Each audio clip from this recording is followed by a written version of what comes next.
anxiety often just gives you a low hum of nervousness that all the time, like you're about to go on stage and you're not prepared for this tap dance routine you were supposed to learn before. Like it's confusing, it's scary, it's stressful, but it's manageable, and it's helpful to have people around you that understand it and you can talk to about it.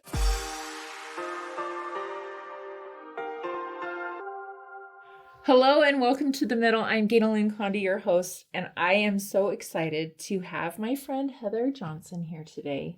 I feel like God has been orchestrating this conversation for I don't know, how many years ago did we meet at the nail salon? It was only 2 years ago. It was?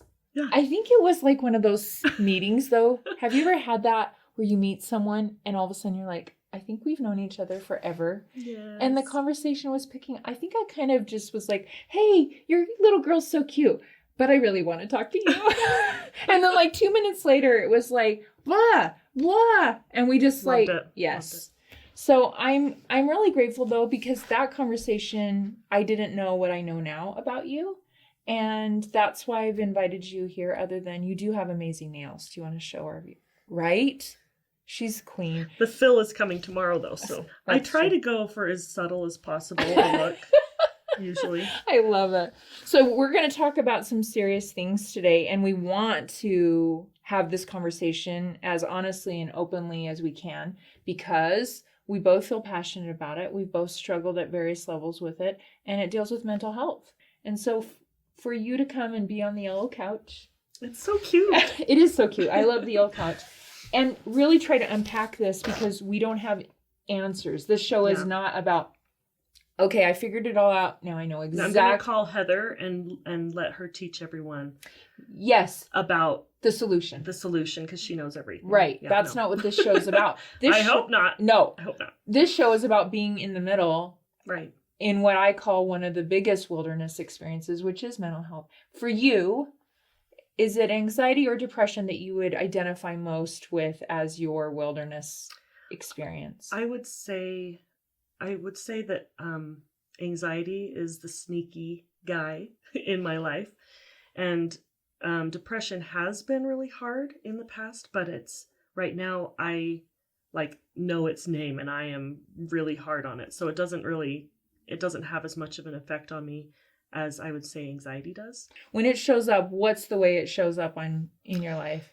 It shows up by just kind of a dark unraveling, just where I see things less clearly. I don't see myself for who I really am. Your worth? Yeah, I start doubting everything about myself and feeling really bad. With anxiety, I feel like it's almost like I'm so tuned up to everything that it's hypervigilance, it's stress, it's more of a panic feeling.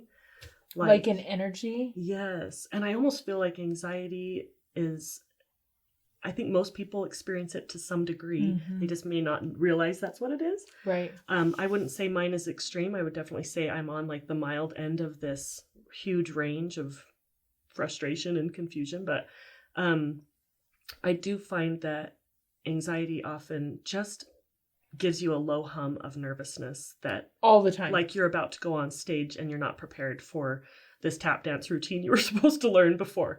It's confusing, it's scary, it's stressful, but it's manageable, and it's helpful to have people around you that understand it and you can talk to about it. So if you don't have someone that understands, you have Heather. And you have I am here for anyone that needs to talk about it, even if they don't even know if they have it. Right. I would love to just hear from people, because I think they think they're just weird. Yes. If they have a certain feeling, and that's not true. You are probably more normal than you think you are as far as experiences. The human experience is not always perfect. So right. And giving permission to that when depression shows up for you, you all of a sudden start to really feel this heaviness, this darkness, and this cloud around you. But the anxiety can feel almost energizing at times, or it's just well, everyone's stressed today because there's a lot going on. Can you give an example of where the anxiety has taken you on to the places that you're like, wait, this is a problem and I need to address it? What does that look like for you? No, for sure. I would say like on an average day where I've maybe allowed it to take too much control, I have double or triple booked myself that day. And I am just wishing I had a clone or two. And I have to end up calling on people to cover for my overscheduling. It's such a dumb and simple thing. No, I am like having, in all the years of addressing this issue on a professional level and personal level, I think that is such a profound insight. I can feel our viewers like, wait, what? Because you're right. But then that viewer might be the one that says, I don't have anxiety. I've never had it. They just see themselves as busy and high functioning. Mm-hmm. How has that affected you personally on your self-esteem? Because I think that's where mental health takes its biggest toll. Even if the outside looks whatever, inside, I think that constant battling, what does that feel like inside for you? That's a really good question. It's a little different each time, but something that comes to me often is just this feeling of you are letting everyone down. Yes. You're not showing up how you need to show up, especially yourself. Like you're letting yourself down. But on a good day, I bring humor into it and I can laugh about how silly this is, that I think I am a superhuman and I can really somehow make it on time, an hour away when I only have 15 minutes to get there. Like I really need to stop and just not stress so hard about it and realize I'm not perfect. I'm learning and I can laugh about it. So how have you gotten to that point where you can observe yourself and kind of laugh about it? Because I think when I get sucked into me too much, I'm not curious and I can't observe myself, right? I'm almost hyper focused on my inadequacies and how I'm, like you said, letting the world down. What's helped you? Is it therapy? How have you become an observer of yourself so you can laugh in that situation? Well, I have some really good mentors and I'm not afraid to ask for help. That's something that I've learned that is so important. I ask for help probably more than the average person. And I have a really good mentor. He helped me to see that I am not who I just tell everybody I am. I told him, this is just how I am. And he said, that's a lie. You choose to do the things that you're doing. And I'm like, hey. He called you on it? He called me out.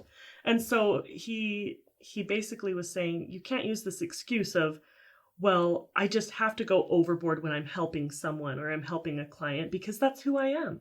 I'm a helper. He's like, no, you're not. You're doing that for some other reason, and that's great, but it's too great. Like, chill. So your anxiety makes having boundaries hard? Yeah. Is that what you're trying to say? Trigger word right there. Sorry. Yeah, no, I need to. I'm always working on that, and I think it's always helpful to squeeze it in a conversation because boundaries have this connotation and they can trigger people, but they're loving. I tell myself this all the time. Boundaries are loving, right? The most boundaried people can show up in the most loving way, but it's scary to say no if you feel like you've been wired to always say yes. And it's not even that I'm being asked to do things. I'm offering to do these things. And I do get such a gratification from helping people in whatever way, but I take it way too far sometimes. So and it steps on every other area of my life. Your life. Yeah. So you can't show up the way you want as a mother, as a wife. How many kids do you have? 4. They're amazing. Yeah, they're cuties. Yes. From what age range? My oldest son, Briggs, is 16, and then our youngest is 5. Holland is 5. Holland boy, is girl, how boy, we found each other because I could not ignore her cuteness. She's cuteness really factor. Cute. So how does anxiety show up in mothering? Surprise. You just asked me that one. Okay.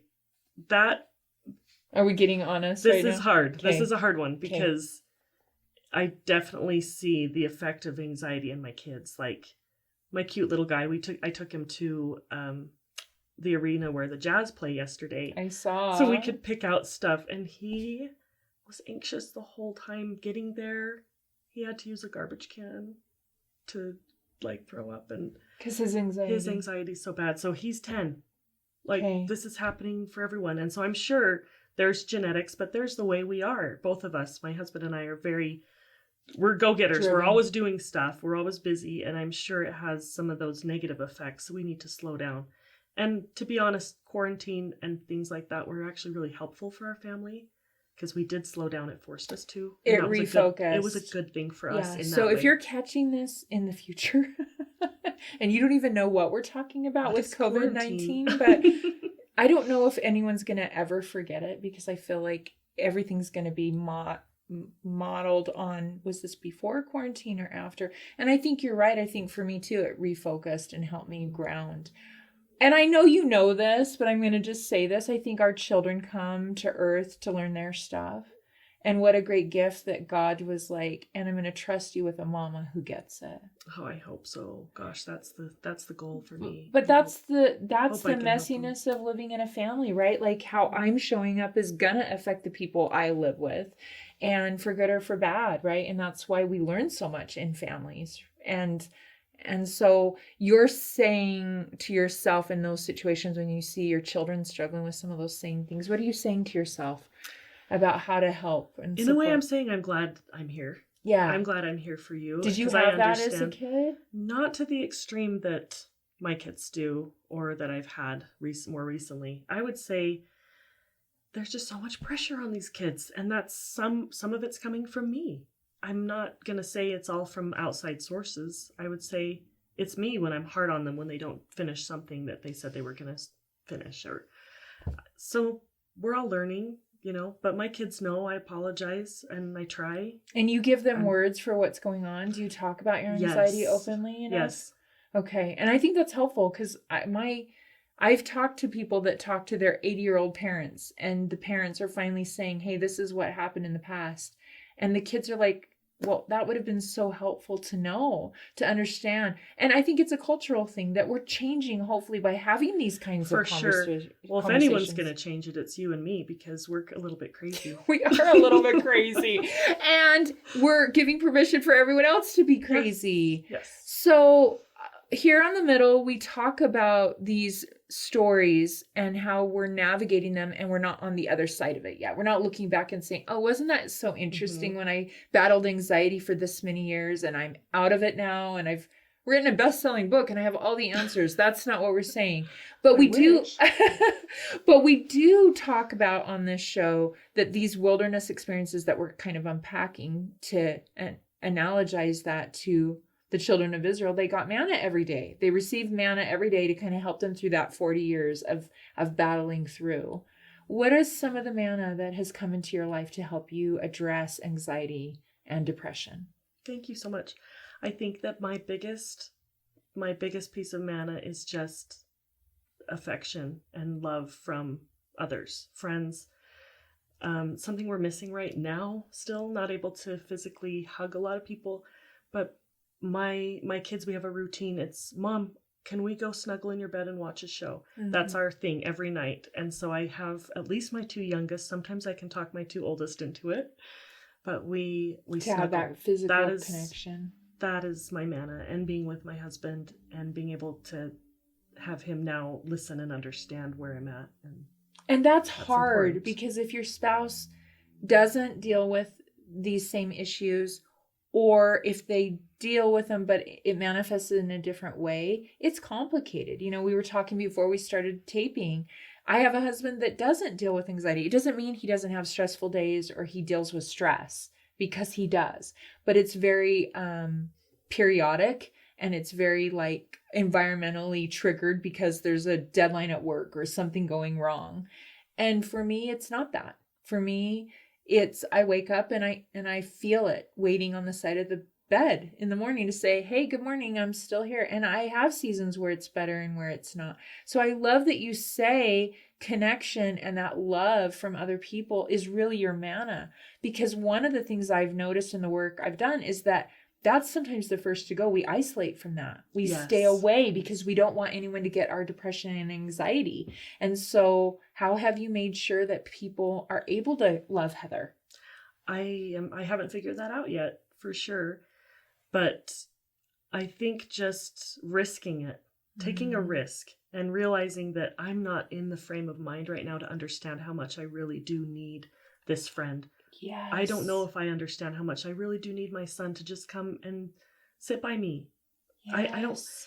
You think that you're doing others a favor by withdrawing, and you're not. You're causing them more confusion because they are thinking now that they're causing your problem.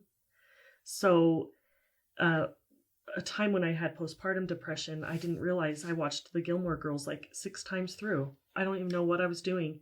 What? I just Don't had my baby dog in my... on the Gilmore Girls, No, though. okay, it's a wonderful show. But 6 times through?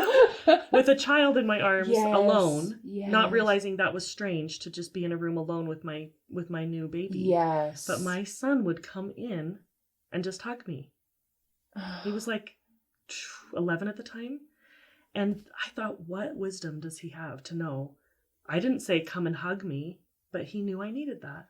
Yes. So, I love that invitation. I hope one person hears that, because it is scary and risky to reach out and say, SOS, I need some connection today. And I always advise, make sure you have a list of that tribe. And they already know that you sometimes will go into the depression pit or the anxiety isolation, right? And that they already understand what that's about. And this isn't to say that the loved ones around you are responsible for fixing or saving, or no. but that the value that you just called out and the manna. I had the same thing happen yesterday. I've been high vulnerability. I had a very connecting lunch date with a friend, and she sat with me in my pain, and we cried and laughed together, and we're both really busy, and we left that, and we immediately Marco Polo'd, that's one of my favorite apps, and said, okay, yes, we know this logically, that connection matters and that is so needed, but you don't realize how much you need it until after the fact, and you go, oh, it didn't solve all my problems. It doesn't take away your anxiety, but it allows you to feel that humanness about you and that acceptance when your boy comes and hugs you, right? And your kids want to snuggle and watch a show. And I love that you are giving permission to have the conversation. What's the one takeaway you want to make sure people know before we say goodbye? Don't be afraid. Don't be afraid to reach out. Don't be afraid to reach out to God. Don't be afraid to reach out to one another. Don't be afraid to reach out to you or to me, even if it's social media. You can find us. We will help you, because I don't think anyone understands how they really truly aren't alone in this, that they aren't the only ones suffering, and that there's hope, and there's always someone that will be there for you. And gosh, if I just want to take them by the shoulders and say, you're so important. Yes. I'm feeling the little tingles on my head, which is always God saying to me, I'm so glad you brought up God, because I wouldn't be here without him. And this is a non-denominational show, but he does know. Yeah. In my faith, he does always know where I'm at and why I'm there. And it's often hard to feel that love from him as well when you're struggling with depression and anxiety. So thank you for referencing him, because he's my boss and he's my why, and he's never far as we sometimes feel he is. So thank you. And thanks for being such a light and willing to have this conversation and share these vulnerable parts of your story. And I hope that our viewers have heard this and they'll feel that permission to share their story and get the help that they need, whether it's a coach, a therapist, medicine. We've talked about how important connection is. I hope you've connected with Heather and I today here on The Middle, and know that you're never alone. And thank you again for joining us here on The Middle.